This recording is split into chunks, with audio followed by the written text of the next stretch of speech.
आपल्या सगळ्यांना माहिती आहे की कालच शिवसेनेचे मुख्य नेते आणि राज्याचे मुख्यमंत्री आदरणीय एकनाथ शिंदे साहेबांनी पत्रकार परिषद घेऊन त्यांची आणि शिवसेनेची भूमिका स्पष्ट केली। आणि ही भूमिका स्पष्ट करत असताना महाराष्ट्रातल्या मतदारांना महायुतीला जे त्यांनी मॅन्डेट दिले त्याबद्दल त्यांनी आभार देखील मानले। आणि सगळ्यात महत्त्वाची गोष्ट की मतदारांचा आणि महाराष्ट्रातल्या जनतेचा आदर करून त्यांनी महायुतीचे जे नेतृत्व करणारे नरेंद्र मोदी साहेब आहेत आणि अमित शहा साहेब आहेत, तो जो निर्णय घेतील तो आम्हाला मान्य राहील अशा पद्धतीची भूमिका, संवेदनशील भूमिका काल माननीय एकनाथ शिंदे साहेबांनी या ठिकाणी मांडली। मला थोडं आपल्याला 5 वर्ष मागे न्यायचं आहे की मागच्या 5 वर्षापूर्वी देखील महायुतीलाच अतिशय चांगलं भरघोस बहुमत मिळालेलं होतं। आम्ही सगळे त्या शिवसेनेमध्ये काम करत होतो आणि त्या शिवसेनेमध्ये काम करत असताना माननीय एकनाथ शिंदे साहेबच भाजपाबरोबर युती होऊन मुख्यमंत्री होतील अशी आमची सगळ्यांची धारणा होती 5 वर्षापूर्वी। परंतु सत्तेसाठी 34 दिवस आम्ही सगळे आमदार हे अनेक ठिकाणी फिरलो। त्याच्यानंतर एकनाथ शिंदे साहेबांच्या नावाच्या जागी पूर्वीच्या शिवसेनेचे पक्षप्रमुख मुख्यमंत्री झाले आणि मुख्यमंत्री होत असताना भाजप आणि शिवसेना जी नॅचरल अलायन्स होती, जी वंदनीय बाळासाहेबांपासून सुरू होती, जी वंदनीय बाळासाहेबांनी कधीही तुटायला दिली नाही, ती युती तुटली आणि धनुष्यबाण आमचा काँग्रेसच्या खांद्याला जाऊन बसला। याच्यानंतर ज्या काही घडामोडी झाल्या त्याच्यावर मला आता काही बोलायचं नाही। त्याच्यानंतर उठाव झाला, एकनाथ शिंदे साहेब त्याच्यामध्ये आमचे पुन्हा एकदा नेते झाले, त्यांनी मुख्यमंत्रीपदाची सूत्र घेतली आणि मुख्यमंत्री म्हणण्यापेक्षा कॉमन मॅन म्हणून त्यांनी कसं काम केलं हे माझ्यापेक्षा तुम्हाला जास्त माहिती आहे, जनतेला देखील जास्त माहिती आहे। परंतु कायमस्वरूपी काही जे टीका टिप्पणी करतात त्यांना मला या पत्रकार परिषदेतून सांगायचं आहे की संवेदनशील, भावनाप्रधान आणि वंदनीय बाळासाहेबांचा वारसा पुढे नेणारा सच्चा आणि कडवट शिवसैनिक काय असतो हे काल एकनाथ शिंदे साहेबांनी पूर्ण महाराष्ट्राला, पूर्ण देशाला दाखवून दिलेलं आहे। स्वतःच्या सत्तेसाठी, स्वतःच्या पदासाठी जनतेनं दिलेल्या मताचा अनादर करून एखादी वंदनीय बाळासाहेबांच्या विचाराच्या विरोधातली भूमिका ही जशी उबाठाच्या पक्षप्रमुखांनी घेतली तशी न घेता वंदनीय बाळासाहेबांची महायुती ही कायमस्वरूपी टिकली पाहिजे आणि जनतेनं दिलेला जो जनाधार आहे, मताचा आधार आहे, त्याचा सन्मान केला पाहिजे। म्हणून एकनाथ शिंदे साहेबांनी जे काल पाऊल उचललं, माझ्यासारख्याला अभिमान आणि गर्व आहे की मी एकनाथ शिंदे साहेबांसोबत काम करतो, त्यांचा एक सहकारी म्हणून काम करतो। म्हणून आम्ही वारंवार सांगितलेलं आहे की आमच्या राजकीय जीवनातले निर्णय घेण्याचे अधिकार देखील अशा आम्ही संवेदनशील माणसाला दिलेले आहेत की तो सर्वसामान्य माणसांचा, मतदारांचा, जनतेचा विचार करतो। आणि म्हणून आज मी माझ्या ट्विटमध्ये देखील सांगितले की आम्हाला अभिमान आहे, आम्हाला गर्व आहे की आम्ही अशा एका सर्वसामान्य नेत्याबरोबर काम करतो, कॉमन मॅन बरोबर काम करतो, जो फक्त आमच्या सुखदुःखामध्ये नाही तर महाराष्ट्रातल्या प्रत्येक घटकाच्या सुखदुःखामध्ये सामील झालेला असतो, सामील झालेला होता। आणि अशा व्यक्तीनं महाराष्ट्राचं नेतृत्व करावं हे जनतेचं म्हणणं असताना देखील माननीय नरेंद्र मोदी आणि अमित शहा साहेब जो निर्णय घेतील तो मला मान्य राहील असं सांगणारं नेतृत्व हे मला असं वाटतं क्वचितच राजकारणामध्ये असतं, दुर्मिळ असतं आणि ते एकनाथ शिंदे साहेबांनी दाखवून दिलंय। आणि त्यांनी उल्लेख देखील हा केला, कारण केलेल्या पाठिंब्याचा किंवा दिलेल्या पाठिंब्याचा उल्लेख सहसा राजकारणामध्ये होत नाही, हे तुम्ही 2019ला बघितलेलं आहे। परंतु कालच्या पत्रकार परिषदेमध्ये 2 महत्वाच्या गोष्टी त्यांनी सांगितल्या की नाराज होऊन रडायचं नसतं, लढायचं असतं। मी महाराष्ट्राच्या जनतेबरोबर जोपर्यंत राजकीय जीवनामध्ये काम करतोय तोपर्यंत महाराष्ट्राच्या जनतेची सेवा करणार आहे। आणि दुसरं त्यांनी सांगितलं, त्याबद्दल देखील मला आमच्या सगळ्या आमदारांच्या वतीनं, शिवसैनिकांच्या वतीनं त्यांना धन्यवाद द्यायचे आहे की दिलेल्या पाठिंब्याला समर्थन करणं किंवा दिलेल्या पाठिंब्याची जाण ठेवून ते कोट्यावधी जनतेसमोर मांडणं हा देखील काल एकनाथ शिंदे साहेबांचा स्वभाव अख्ख्या देशानं बघितला। त्याच्यामध्ये त्यांनी सांगितले की माननीय नरेंद्र मोदी साहेबांनी, अमित शहा साहेबांनी आणि भाजपाच्या सगळेच नेत्यांनी, देवेंद्रजी असतील, सगळे असतील, यांनी मला समर्थन केलेलं होतं. आणि अशा वेळी कुठेही आडकाठी न करता त्यांना निर्णय घ्यायला मुभा देणं, मोकळीक देणं, हा राजकारणातला एक सुसंस्कृतपणा आहे. आणि तो पुन्हा एकदा एकनाथ शिंदे साहेबांनी दाखवला आणि त्याचं ॲप्रिशिएशन अख्ख्या महाराष्ट्रानं नाही तर देशानं केलेलं आहे. मला भाजपाच्या नेत्यांना देखील मनापासून धन्यवाद दिले पाहिजेत की पत्रकार परिषद झाल्यानंतर त्यांनी तात्काळ माननीय एकनाथ शिंदे साहेबांच्या नेतृत्वामुळं 2.5 वर्षामध्ये काय काय घडलं याचा उहापोह केला. स्वतः देवेंद्रजींनी देखील या सगळ्या गोष्टीचं कौतुक केलं. आणि हे देखील सगळ्यांना आता मान्य झालेलं आहे की जे नरेंद्र मोदी साहेब आणि अमित शहा साहेब जे निर्णय घेतील ते मान्य राहतील शिवसेनेला, असं स्वतः एकनाथ शिंदे साहेबांनी सांगितल्यामुळं विरोधकांना जे काही पाहिजे होतं त्या विरोधकांची कोलीकोई जी काही सुरू होती ती पूर्णतः थांबलेली आहे. आणि म्हणून काल जे मी सांगितलं ते पुन्हा एकदा सांगतो की ज्या महाविकास आघाडीला विरोधी पक्षनेता बनवता येत नाही, एवढं सुद्धा आमदारांचं संख्याबळ महाराष्ट्राच्या जनतेनं त्यांना दिलं नाही. त्यांनी सारखं सारखं आता एकनाथ शिंदे साहेबांवर बोलणं, बदनामी करणं थांबवलं पाहिजे. कारण तुम्ही कितीही जरी बोलला तरी एकनाथ शिंदे साहेबांचं नेतृत्व सर्वमान्य आहे हे महाराष्ट्राच्या जनतेनं दाखवून दिलंय. म्हणून तरी आता शांत बसणं गरजेचं आहे आणि स्वतः आत्मचिंतन आणि आत्मपरीक्षण महाविकास आघाडीच्या सगळ्या पदाधिकाऱ्यांनी करावं ही माझी त्यांना विनंती आहे. मी जे परवा रात्री सांगितलं ते पुन्हा एकदा ठामपणानं सांगतो की ज्या दिवशी हे निकाल लागले त्या रात्रीपासूनच काही महाविकास आघाडीचे आमदार हे माननीय एकनाथ शिंदे साहेबांच्या संपर्कात आहेत. हे पुन्हा एकदा ठामपणानं अंडरलाईन मी करून सांगतो. सरकार स्थापन झाल्यानंतर याची प्रचिती महाराष्ट्राच्या जनतेला येईल. आणि म्हणून या पत्रकार परिषदेद्वारे मला एवढंच सांगायचं आहे की या महाराष्ट्रानं संवेदनशील, भावनाप्रधान, लोकांमध्ये जाऊन काम करणारा, मुख्यमंत्र्याची केबिन ही माझी नाही तर ती सर्वसामान्यांची आहे हे सांगणारा, वर्षा बंगला हा माझा नाही तर महाराष्ट्रातल्या जनतेचा आहे सांगणारा मुख्यमंत्री महाराष्ट्रानं बघितला. आणि त्या व्यक्तीचं मन केवढं मोठं आहे हे देखील महाराष्ट्रानं बघितलं. आणि म्हणून विरोधकांनी कुठंतरी स्वतःच्या पराभवाचं आत्मचिंतन करावं आणि विरोधी पक्षनेता होऊ शकत नाही याचं आत्मचिंतन करावं हा माझा त्यांना सल्ला आहे. काही आमदार म्हटलं की संपर्कात आहेत म्हणजे तिन्ही पक्षातले की फक्त ठाकरे? मला असं वाटतं की काही गोष्टी ह्या सरकार स्थापन होईपर्यंत आपण थांबवल्या पाहिजेत, त्या सिक्रेट ठेवल्या पाहिजेत, गोपनीय ठेवल्या पाहिजेत, तो सस्पेन्स असाच ठेवला पाहिजे. परंतु कुठच्याही परिस्थितीमध्ये काही आमदार हे एकनाथ शिंदे साहेबांच्या संपर्कात आहेत, भविष्यामध्ये खासदार देखील राहू शकतात असं माझं मत आहे. साहेब, आपण म्हणाला की मोदी शहा निर्णय घेतले ते मान्य, मात्र दुसरीकडे संजय राऊत बाळासाहेबांना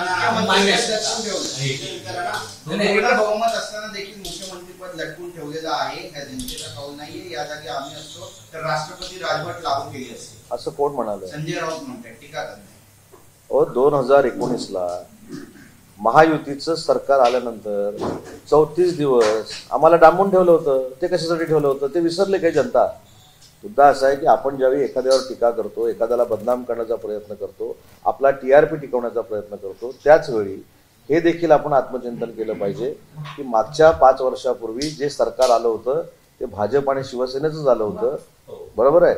मग त्यावेळी का 2 दिवसात 4 दिवसामध्ये सरकार स्थापन झालं नाही? त्या दिवशी त्यावेळेला 34 दिवस का लागले? त्यामुळे त्याचं देखील आत्मचिंतन करावं.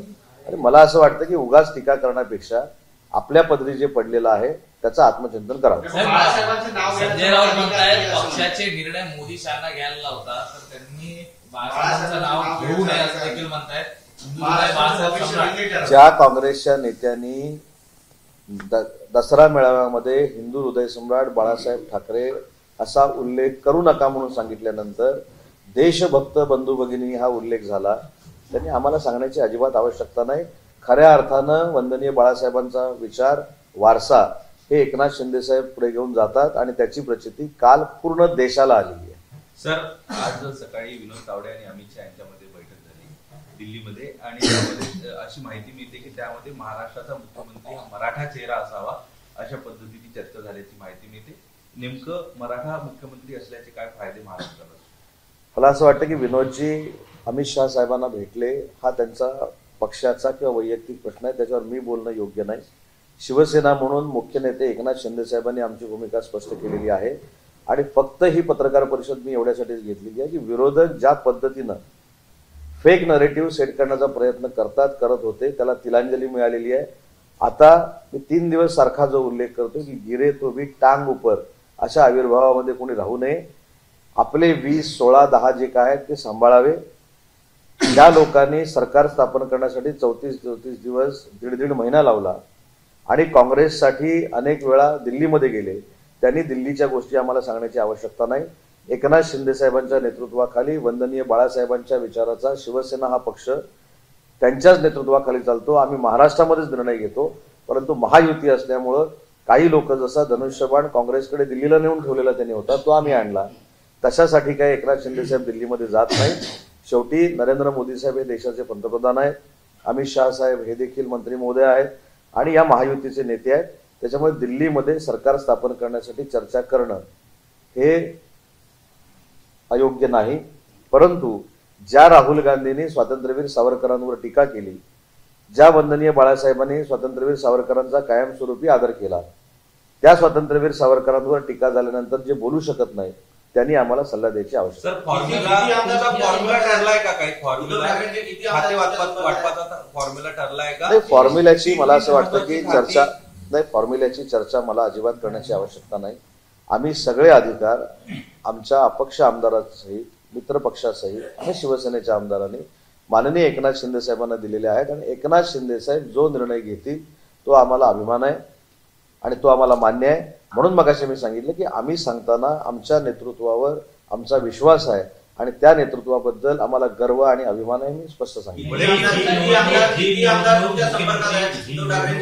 एकनाथ शिंदे यांच्या चेहऱ्यावर लढवली गेली, एवढं ही निवडणूक मुख्यमंत्री एकनाथ शिंदे यांच्या चेहऱ्यावर लढवली गेली, इतकं यश मिळालं लाडकी बहीण असेल किंवा इतर योजनांच्या माध्यमातून, तरी देखील मुख्यमंत्रीपद दिलं जात नाही. हा कुठेतरी अन्याय वाटतो का तुम्हाला? महायुतीनं ही निवडणूक लढवलेली होती. शेवटी न्याय अन्यायाकडे बघण्यापेक्षा माझ्या नेत्यांनी काय केलंय, माझ्या नेत्यांनी कशा पद्धतीनं या सगळ्या महायुतीला प्रेझेंट केलंय, कशा पद्धतीनं सत्ता आल्यानंतर ते वागले, याच्यावर देखील आमच्या पक्षाचं भवितव्य अवलंबून असतं. आजही आमच्या प्रत्येक शिवसैनिकाची भूमिका तुम्ही जे सांगताय तीच आहे. परंतु मुख्य नेते एकनाथ शिंदे साहेबांनी मतदारांच्या मतदानाचा आदर करून जो रिस्पेक्ट नरेंद्र मोदी साहेबांना आणि अमित शहा साहेबांना दिलेला आहे हे देखील देशाच्या राजकारणामध्ये पहिल्यांदा घडलेलं आहे. शिंदे पवार 2019 मध्ये शिंदे पवार महाराष्ट्राच्या मराठी होने के बाद हिंदी करतो. मराठी होने संजय राऊत म्हणतायत महायुतीत जरी शिवसेना असली तरी शिवसेनेला निर्णय घेण्यात त्यांच्याकडे अधिकार राहणार नाही आणि ते बॅगेज म्हणतात. शिंदे आणि अजित पवार हे भाजपसाठी बॅगेज त्यांनाही तोडून स्वतःसोबत घेऊ शकतात. ज्या 20 आमदार असलेल्या शिवसेनेची काँग्रेस झालेली आहे, काँग्रेसच्या आदेशावर जी उबाठा शिवसेना चालते, त्यांच्या कुठच्याही नेत्याने आमच्या नेत्याला मार्गदर्शन करण्याची आवश्यकता नाही.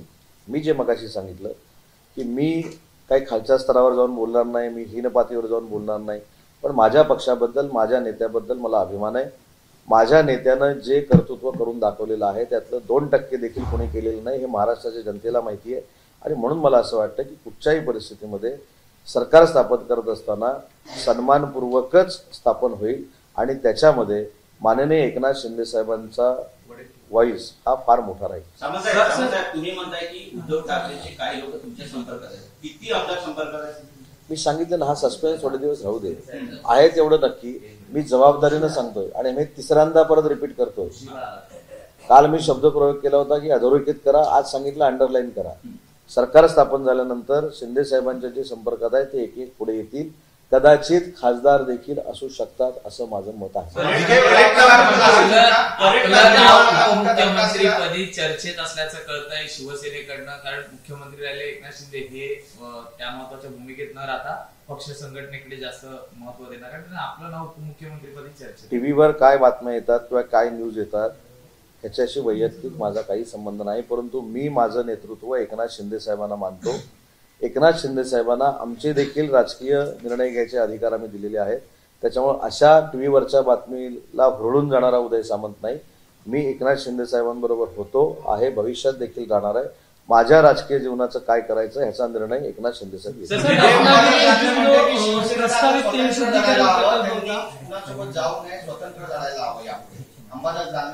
मला असं वाटतं की ती पत्रकार परिषद बघा आणि ही पत्रकार परिषद बघा. विरोधी पक्षनेते अंबादास दानवेंनी काही संघटना वाढवण्यासाठी सूचना केल्या. म्हणजे त्यांनी हे रिअलाइज करून घेतलं की ठीक आहे, आम्ही 20 वर आलो, आता 20 वरनं 22 व्हायचं असेल आणि 20 वरनं 15 व्हायचं नसेल तर आपण काय केलं पाहिजे हे विरोधी पक्ष नेत्यांनी सांगितलं. मला असं वाटतं की ही पत्रकार परिषद आणि रोज आमच्यावर टीका करणारी पत्रकार परिषद, त्याच्यावर मला टीका करायची नाही, परंतु अंबादास दानवेंनी जे सांगितले त्याचं आत्मचिंतन त्यांच्याच नेत्यांनी करावं ना, माझा हा सल्ला आहे. आणि ज्या पक्षाला एवढी ताकद मिळालेली आहे, जनतेनं स्वीकारलेलं आहे, ज्या नेत्याच्या मागं संवेदना आहेत, महाराष्ट्रातल्या लाडक्या बहिणींच्या असतील, लाडक्या भावांच्या असतील, शेतकऱ्यांच्या असतील, सर्वसामान्य मतदारांच्या असतील, त्या माणसाला तुम्ही किती बदनाम करणार आहात, किती त्रास देणार आहात बोलून बोलून. पण त्यांचं एकनाथ शिंदे साहेबांचं मी मनापासून कौतुक करतो की कधीही डळमळले नाही, कधी त्यांनी त्यांचा बॅलन्स घालवला नाही. असा परिपक्व नेता देशामध्ये घडणं हे आपल्या सगळ्यांचं भाग्य आहे. संजय वडेट्टीवार म्हणतात की 2029च्या निवडणुकीमध्ये भाजपा एकनाथ शिंदे आणि पवार या दोन्ही नेत्यांना राजकीय पटलावरनं बाद करतील, त्यांना संपवतील, कारण भाजपाची गरज संपली आहे. आता कोणाला तरी काहीतरी बोललं तर पाहिजेच. शेवटी त्यांना देखील माहिती आहे की 5 वर्ष आपल्याला नुसतं बोलायचंच आहे, कदाचित इकडे यायचं आहे, काय तर आता मला माहित नाही नक्की काय होणार आहे ते. परंतु माझं म्हणणं आहे की एवढं सगळं मताधिक्य आणि आमदार आल्यानंतर माझं विजय वडेट्टीवार साहेबांना देखील एक विनंती आहे की तुम्ही किती एखाद्या व्यक्तीला बोलणार आहात, किती एका व्यक्तीचा द्वेष करणार आहात. शेवटी जनतेनं दाखवून दिलंय की एकनाथ शिंदे साहेब काय आहेत, देवेंद्रजी फडणवीस काय आहेत आणि अजितदादा काय आहेत. तुम्ही एखाद्या व्यक्तीला टार्गेट करून, बरं तुम्ही सगळे ज्यावेळी शिंदे साहेबांना भेटता तेव्हा शिंदे साहेबांवर एवढी स्तुती तुम्हाला उधळता की फक्त आम्हाला पत्रकार परिषदेमध्ये हे बोलावं लागतं हे तुम्ही सांगता. त्यामुळे मला असं वाटतं की अशा पद्धतीचं राजकारण करू नये. 5 वर्ष तुम्हाला आता हेच करायचं, 5 वर्ष नाही, मला तर असं वाटतं की भविष्यात 25 वर्ष त्यांना हेच करायचं आहे. त्याच्यामुळं जर तिकडे असेल, तिकडे राहिले तर नाही, इकडे आलं तर काही प्रश्नच नाही, तर तिकडे राहिले तर हेच करायचं. त्याच्यामुळे माझी सगळ्याच नेते मंडळींना विनंती आहे, एखादा संवेदनशील सहनशील नेता सगळंच ऐकून घेतो, त्याच्या कार्यकर्त्यांचा उद्रेक होऊ नये याची मात्र दक्षता त्यांनी घ्यावी.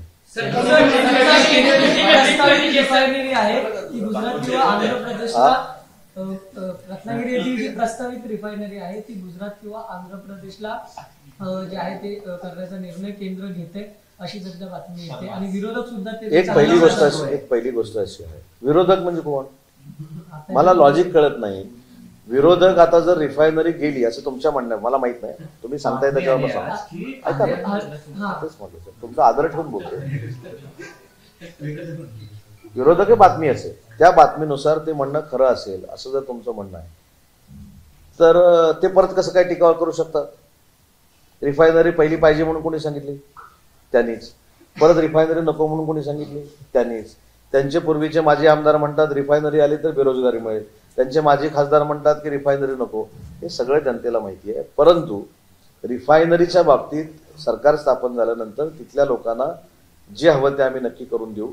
परंतु रत्नागिरी जिल्ह्यामध्ये 30,000 कोटीचे प्रकल्प आणण्यामध्ये मागच्या सरकारमध्ये आम्ही एकनाथ शिंदे साहेबांच्या नेतृत्वाखाली, देवेंद्रजींच्या आणि अजितदादांच्या नेतृत्वाखाली यशस्वी झालेलो आहोत. माझ्या मतदारसंघातली 450 एकर जागा ही VIT सेमीकंडक्टर प्रकल्पाला दिलेली आहे. त्याचं प्रकल्प 19,550 कोटीचा आणि 30,000 मुलामुलींना रोजगार तिथे मिळणार आहे. त्याच्यानंतर दुसरा 10,000 कोटीचा धीरूभाई अंबानी डिफेन्स क्लस्टर त्या ठिकाणी येतोय, त्याला देखील आम्ही जागा दिलेली आहे. आणि 1,000 कोटीचा निबे डिफेन्स क्लस्टर त्या ठिकाणी येतोय. असे जवळजवळ 31,000 कोटीचे प्रकल्प, कोकाकोलाचा 3,500 कोटीचा प्रकल्प, असे रत्नागिरी जिल्ह्यामध्ये जवळजवळ 40,000 कोटीचे प्रकल्प हे ऑलरेडी आलेले आहेत आणि त्याच्यातनं हजारो मुलामुलींना रोजगार मिळणार आहे. रिफायनरीच्या बाबतीमध्ये जी भूमिका आहे, हे खरं तर प्रश्न आम्हाला विचारण्यापेक्षा माझी आपल्याला विनंती आहे की ज्यांनी पहिलं रिफायनरीचं पत्र दिलं की बारसू सारखी जागा असू शकत नाही, 13,000 एकर, तिथं काडी देखील उगवत नाही, त्याच्यातनं बेरोजगारी दूर होऊ शकते, त्यांचा अजेंडा ज्यावेळी निघतो त्यावेळी त्या बारसूला ते विरोध करतात. त्याच्यामुळे राजकारणासाठी आपली भूमिका किती वेळा बदलावी हे देखील काही लोकांनी समजून घेतलं पाहिजे. त्याच्यामुळे बारसूच्या बाबतीतला निर्णय हा सरकार स्थापन झाल्यानंतर योग्य तो आम्ही घेऊ. फडणवीसांचे शिंदे जे ते 3 वर्ष जुनियर होते तरी देखील फडणवीसांनी त्यांच्या हाताखाली काम केलं आणि हे खरं यश जे आहे एवढ्या जागा मिळण्याचं हे फडणवीसांचंच आहे. त्यामुळे मुख्यमंत्री पदाचे ते दावेदार असू शकतात. आता या स्टेटमेंटकडे नेमकं कसं पाहता, कारण आपण पाहतोय की जवळीक साधण्याचा कुठेतरी प्रयत्न आहे. नाही, मला असं वाटतं की आम्ही काही शालेय शिक्षणातनं आमदार झालेलो नाही. 8वी 9वी 10वीत आम्ही निवडणुका लढवल्याने आमदार झालो. हे कुठच्या तरी शिक्षकानं सांगायचं तो हुशार आहे आणि हा ढ आहे आणि वाद लावायचे. मला असं वाटतं की हे काही नाही. राजकारणामध्ये आमदार जे येतात ते 25 वर्ष पूर्ण झाल्यानंतर राजकारणामध्ये आमदार होतात. त्याच्यामुळे ते काय 12-13 वर्षाचे नसतात. हे जे काय आहे की देवेंद्र फडणवीस साहेबांमुळे सरकार आलं, शिंदे साहेबांमुळे सरकार आलं नाही, हे ते शालेय जीवनातले खेळ आहेत. तेव्हा मला असं वाटतं की आमची युती ही अभेद्य आहे आणि अभेद्य युती असल्यामुळं कुठेही असल्या शालेय जीवनातल्या खेळाला थारा आम्ही देणार नाही. आणि मला देखील म्हणून मगाशी मी सांगितलं की एखाद्या व्यक्तीचा किती तुम्ही द्वेष कराल ना, किती द्वेष कराल. म्हणजे सकाळी उठल्यापासून रात्री झोपेपर्यंत त्या माणसाला वाटेल त्या थराला जाऊन बोलायचं, तो देखील माणूस आहे. म्हणून मगाशी मी सांगितलं की ते संयमी आहेत, ते संवेदनशील आहेत, पण त्यांचे शिवसैनिक आक्रमक होतील अशा पद्धतीची त्यांच्या बाबतीतली वैयक्तिक मतं कोणी व्यक्त करू नये त्या मताचा मी आहे. ज्या शिवसेनेचे निर्णय दिल्लीतून होतात त्यांना बाळासाहेबांचं नाव घ्यायचं अधिकार नाही असं. अरे म्हणजे मागचं काही विसरतात की काय सगळी लोक. आता काँग्रेसचा हायकमांड कुठं आहे? काँग्रेसचा हायकमांड दिल्लीमध्ये आहे. मगाशी ज्याचा मी उल्लेख केला, काँग्रेसच्या 2 नंबरचा हायकमांड आहे. 1 नंबरचा हायकमांड, 2 नंबरचे असे 2 हायकमांड तिथे आहे.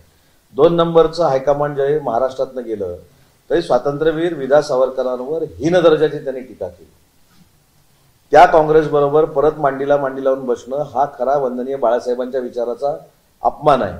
त्याच्यामुळे ज्यांनी सावरकरांचा अपमान केला, ज्यांनी वंदनीय बाळासाहेबांवर वाटेल त्या थराला जाऊन टीका केली, ज्यांनी उबाठाच्या पक्षप्रमुखांनी काँग्रेसवर एकेकाळ त्याच्यावर टीका केली, तर तुम्ही तुमचं आपापसातलं बघा ना.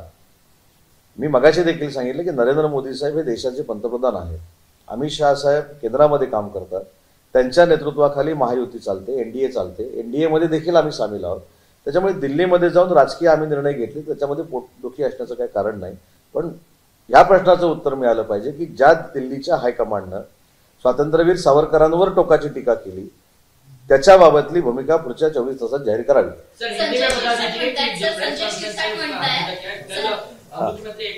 मराठी पूर्ण करूया का? संजय शिरसाट म्हणाले की उपमुख्यमंत्री एकनाथ शिंदे हे उपमुख्यमंत्री पद घेणार नाहीत असं माझं म्हणणं आहे, असं त्यांनी सकाळी विधान केलेलं आहे. याबद्दल मी मगाशीच सांगितलं की या संदर्भामध्ये मला कसलंही वक्तव्य करायचं नाही. नेत्याला एकदा अधिकार दिल्यानंतर आमचा आग्रह आहे ना, मी आजही सांगतो की अमित शहा साहेब, नरेंद्र मोदी साहेबांशी चर्चा करतील, जो काय निर्णय घेतील, पण आमचं सगळ्यांचं नेतृत्व हे एकनाथ शिंदे साहेबच आहेत आणि तेच करतील. श्रीकांत शिंदेची भावनिक पूर आली आहे एकत्रितच मुख्यमंत्री पद असं, तर एकनाथ शिंदेनी काल पत्रकार परिषद देऊन जी भूमिका जाहीर केली तो मुख्यमंत्री पदावरचा दावा सोडणं असं समजायचं. त्याच्यामध्ये दावा सोडणं असं होतं असं मला वाटत नाही. त्यांनी रिस्पेक्टफुली सांगितलंय की मोदी साहेबांना आणि अमित शहा साहेबांना अधिकार दिलेले आहेत. त्या बैठकीची आपण वाट बघू. त्याच्यामुळे मला असं वाटतं ती बैठक आज किंवा उद्या होईल. त्या बैठकीची आपण वाट बघू. परंतु सरकार स्थापन व्हायला 34 दिवस लागणार नाही. नहीं, मैंने ये 2 दिन पहले भी बोला था कि जब रिजल्ट का डिक्लेरेशन हुआ तब से ही महाविकास आघाड़ी के कुछ एमएलए माननीय शिंदे साहब के संपर्क में है, लेकिन हमारी प्रायोरिटी सरकार स्थापन करना है.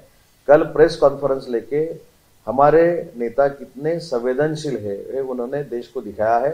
और सरकार स्थापन होने के बाद ये जो आप बोल रहे हैं कि कितने हमारे संपर्क में हैं, कितने हमारे संपर्क में नहीं है, वो आपको पता चलेगा. सर, लेकिन सवाल यही है ना कि जो चुनाव है वो मुख्यमंत्री के चेहरे पे लड़ा गया. लाडली बहन योजना जो है वो आप लोगों के लिए बहुत ही कामयाब साबित हुई.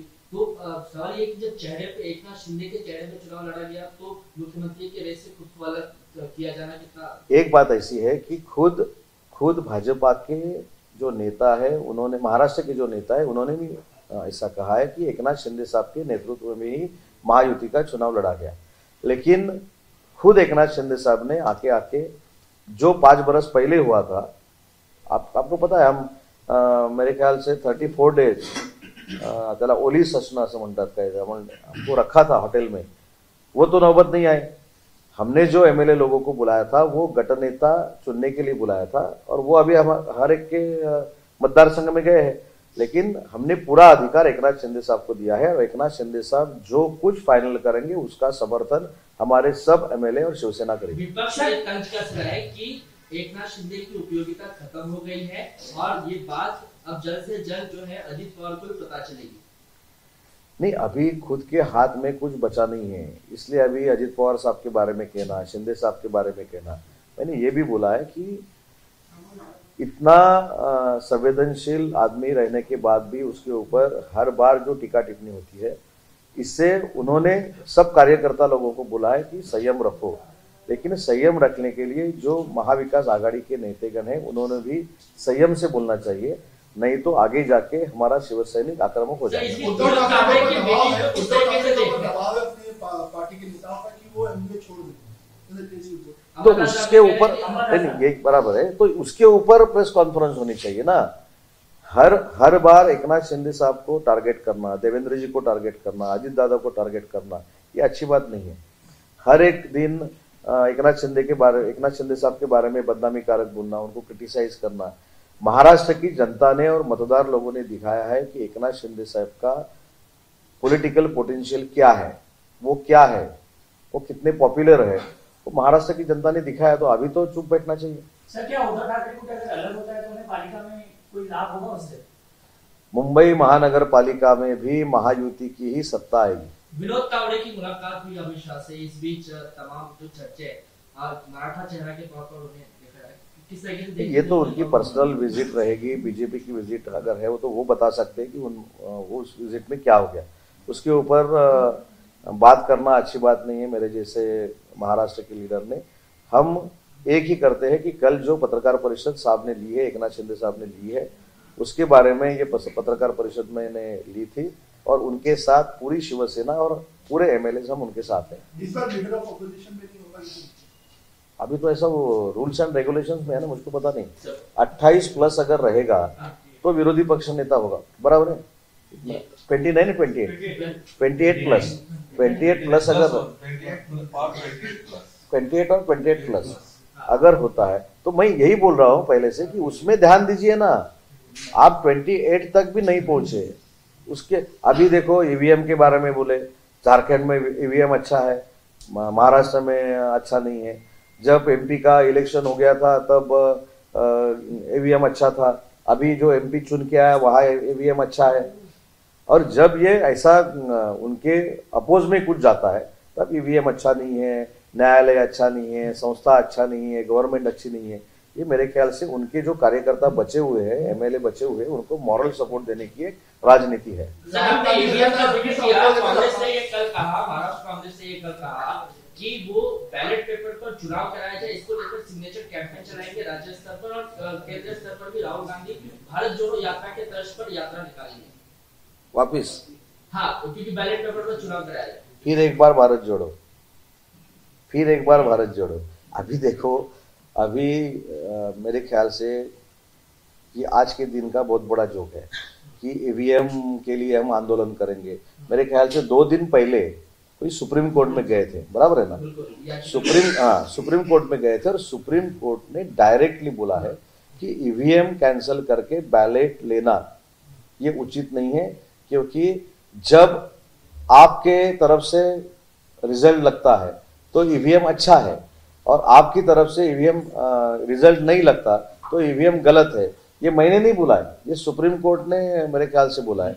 तो अभी सुप्रीम कोर्ट का निकाल होने के बाद भी अगर अपने कार्यकर्ताओं को मॉरल देने के लिए ऐसा कोई आंदोलन हो रहा है तो उनको हमारी शुभेच्छा है।